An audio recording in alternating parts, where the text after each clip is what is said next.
사건과 일화를 따라 걷는 미국 사산책. 이번 편에서는 제2차 세계대전을 승리로 이끈 주역 중의 한 사람인 아이젠하워 장군이 1952년의 대통령 선거에서 대통령으로 당선되는 과정과 이에 얽힌 일화를 돌아보고자 합니다. 한국에서 6.25 전쟁이 막바지에 이르던 1952년은 미국에서 대통령 선거가 치러진 해였습니다. 이 선거에서 집권당인 민주당은 불출마 의사를 밝힌 트루먼을 대신하여 일리노이 주지사 애들라이 스티븐슨을 대통령 후보로 내세웠고, 공화당은 전쟁 영웅인 드와이트 아이젠하워를 후보로 선출하였습니다. 민주당의 스티븐슨은 진보주의자와 지식인들로부터 전례 없는 대폭적인 지원을 받았으나 공화당의 아이젠하워도 그리 만만한 상대는 결코 아니었지요. 공화당의 유력 인사 로버트 태프트와 더글러스 맥아더를 당당하게 물리치고 1차 투표에서 지명되었기 때문입니다. 아이젠하워는 캘리포니아 출신의 상원의원인 젊은 리차드 닉슨을 러닝메이트로 택했습니다. 이보다 한참 후인 1968년에 대통령으로 당선되어 미중 수교 등 많은 업적을 이룩하기는 했으나 1974년 불의의 워터게이트 사건으로 사임한 바로 그 닉슨이었지요. 아이젠하워는 1890년 캔자스주 에빌린에서 태어났습니다. 매우 쾌활했으며 운동을 좋아했던 아이젠하워는 고등학교와 육군사관학교 시절에 학과 성적은 별로 좋지 않았지만 미식축구 선수로서 상당한 활약을 했다고 합니다. 1915년 소위로 임관에서 평범한 군 생활을 하던 아이젠하워는 2차 대전에서 참모총장인 조지 마셜에게 능력을 인정받아 초고속 승진을 한 끝에 1943년에 유럽 주둔 미군 사령관이자 연합군 최고사령관이 되어 노르망디 상륙작전을 성공시켰습니다. 이후 독일의 항복을 받아내고 세계대전을 승리로 이끈 그는 1945년 6월 개선 장군이 되어 미국으로 돌아와 참모총장, 컬럼비아 대학교 총장, 나토 최고사령관을 거쳐 마침내 1952년 대통령직에 도전하기에 이른 것입니다. 전쟁 영웅이었던 그는 가족 같은 편안한 이미지로 폭넓은 인기를 누리고 있었기 때문에 I like 아이크, 즉 아이크를 사랑합니다라는 선거 슬로건은 대성공을 거두었지요. 아이크는 아이젠하워의 애칭이었습니다. 그리고 단순한 인기뿐만 아니라 유권자들은 아이젠하워의 군 경력이 한창 교착 상태에 있던 한국전쟁이 해결에 도움이 될 것으로 기대하였던 것입니다. 아이젠하워는 한국전쟁뿐만 아니라 국가 경영 전반에 대한 자신의 철학을 열정적으로 피력하여 유권자들의 지지를 이끌어내었습니다. 한편 39살이라는 젊은 나이에 부통령 후보로 지명된 리차드 닉슨은 1913년 로스앤젤레스 근처의 넉넉하지 못한 농가에서 태어났습니다. 그는 하버드 대학교로부터 입학허가를 받았으나 경제적인 사정으로 동부로 진학하는 것을 단념하고 캘리포니아주의 위티어 대학교를 거쳐 듀크 대학교의 로스쿨에서 법률을 전공했지요. 이후 고향으로 돌아와 변호사로 활동하다가 2차 대전 때는 해군 소령으로 참전하였으며 종전 후인 1946년 캘리포니아에서 연방의회 하원의원으로 당선되었습니다. 그리고 본격적인 메카시즘이 불어닥치기 직전 대표적인 반공투사로 우파의 주목을 받았다고 합니다. 이런 명성에 힘입어 1950년에 상원의원이 되었고 1952년에는 아이젠하워의 러닝메이트가 된 것이지요. 닉슨은 매우 유능한 정치인이자 행정가였으며 늘 성실하고 업무에 최선을 다하는 모습을 보였습니다. 그래서 공화당의 간부들로부터 많은 지지를 받았지만 대중적인 인기는 그에 못 미쳤지요. 이런 닉슨은 선거 전에서 민주당의 비겁함과 배신행위 등을 들춰내면서 공산주의를 몰아내겠다는 명목하에 겁쟁이들만을 모아놓은 힘없는 집단이라고 민주당을 비난하였습니다. 또한 부정부패 일소라는 구호를 외치며 민주당의 재정적 부정행위를 폭로하기도 했지요. 선거 전의 열기가 한창 달아오르고 있을 무렵 민주당계 신문인 뉴욕포스트가 닉슨이 캘리포니아의 백만장자 클럽에서 선거 비용으로 몰래 $18,000를 받았다고 폭로했습니다.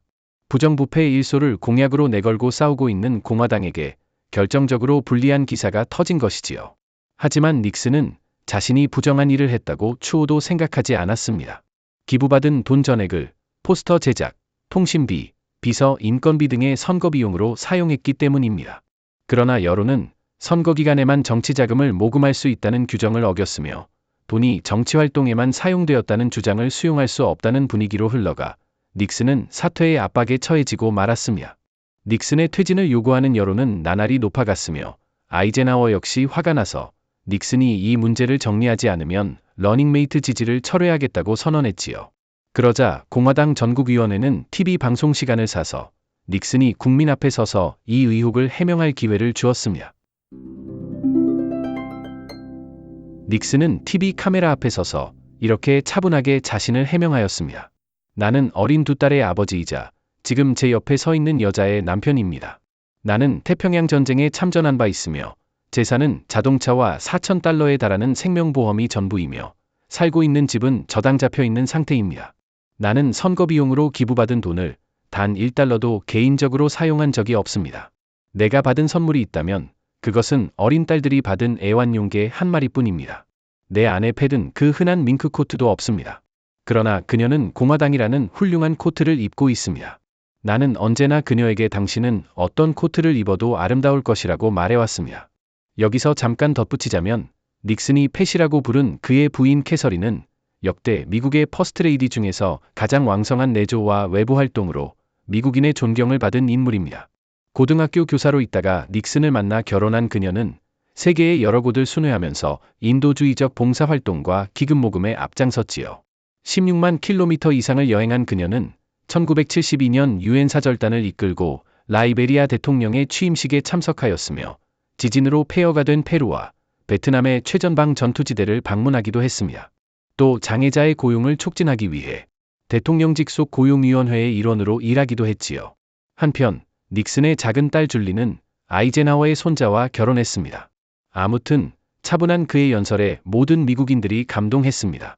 아이젠하워는 닉슨이 명예 있는 인간으로서 자신의 결백을 입증했을 뿐만 아니라 인간으로서도 지금보다 훨씬 커졌다고 닉슨을 위로했지요. 이렇게 위기를 벗어난 아이젠하워와 닉슨은 계속해서 공공 분야에서의 절약과 부정부패의 일소를 강조했습니다. 특히 아이젠하워는 국방 예산의 절약과 워싱턴 정가의 부패와 무질서를 일소하겠다고 되풀이해서 약속했습니다. 투표 결과는 놀랄만한 것이었지요. 아이젠하워는 선거인단 수에서 442대 89, 일반 투표수에서 55%대 44%라는 압도적인 승리를 거두고 34대 대통령으로 당선되었습니다. 그리고 공화당이 상하양원의 과반수를 차지함으로써 20년간에 걸친 민주당의 지배에 마침표를 찍은 것이지요. 아이젠하워 대통령의 당선은 1929년 이래 대공황, 제2차 세계대전, 냉전, 한국전쟁이라는 시련으로부터 정상상태로 돌아가기를 열망하고 있던 미국 국민들로부터 열렬한 환영과 기대를 받았습니다. 아이젠하워는 당선 직후인 1952년 12월 공약대로 한국전선을 시찰하고 전쟁의 종결에 전력하겠다는 의지를 보였으며 다음해 7월 이승만 대통령의 반대에도 불구하고 한국전쟁을 휴전으로 마무리했습니다. 미국의 대통령으로서는 처음으로 1960년 다시 한국을 방문하기도 했지요.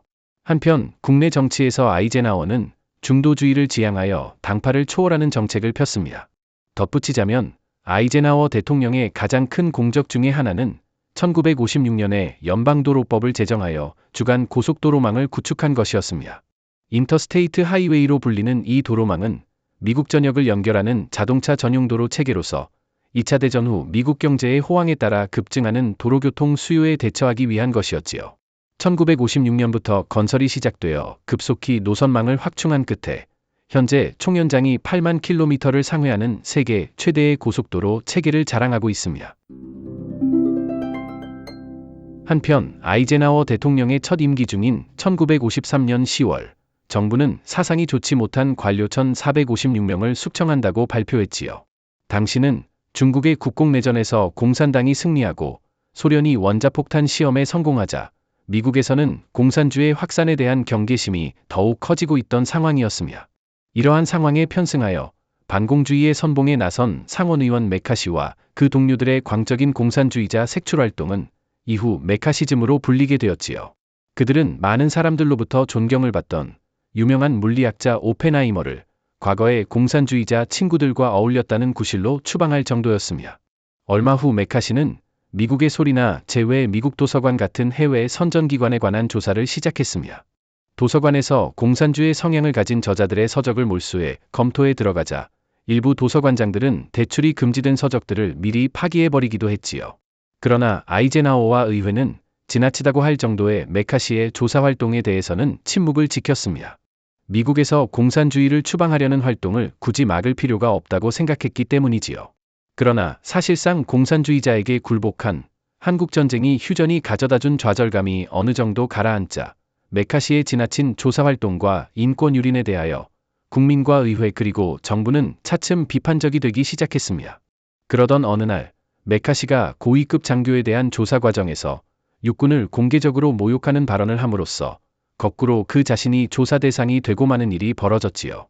메카시 광풍은 이후 신뢰를 잃고 각계의 비판을 받다가 1954년 12월 의회에서 그에 대한 비판 결의가 채택되면서 막을 내렸습니다. 이때부터 메카시는 술에 빠지기 시작했고 결국 1957년 5월 48세의 나이에 급성간염으로 사망했지요. 메카시 광풍은 극단적 반공주의의 산물이었지만 미국의 일반 국민이 공산주의를 얼마나 경계했는지를 보여준 하나의 징표이기도 했던 것입니다. 한편 임기를 마친 아이젠하워는 케네디에게 자리를 물려주고 백악관을 떠나 펜실베니아주 게티즈버그에 있는 자신의 농장으로 돌아갔습니다. 그는 고별사에서 서로 상충되지만 보완적인 두 가지 주제, 즉 군사력은 적정한 수준으로 유지되어야 하는 동시에 과도한 국방비 지출을 경고해야 한다고 강조함으로써 후임 대통령들에게 그의 예지력과 통찰력을 보여주었습니다. 의회는 임기를 마치고 민간인의 신분으로 돌아간 그에게 원수 계급을 회복시켜 주었지요. 그리하여 다시 군인의 신분이 된 그는 회고록을 집필하면서 노년을 보내다가 1969년 3월 28일 심장병으로 78세의 나이에 사망하였습니다. 지금까지 제2차 세계대전을 승리로 이끈 주역 중의 한 사람인 아이젠하워 장군이 1952년의 대통령 선거에서 대통령으로 당선되는 과정과 이에 얽힌 일화를 돌아보았습니다. 마치겠습니다.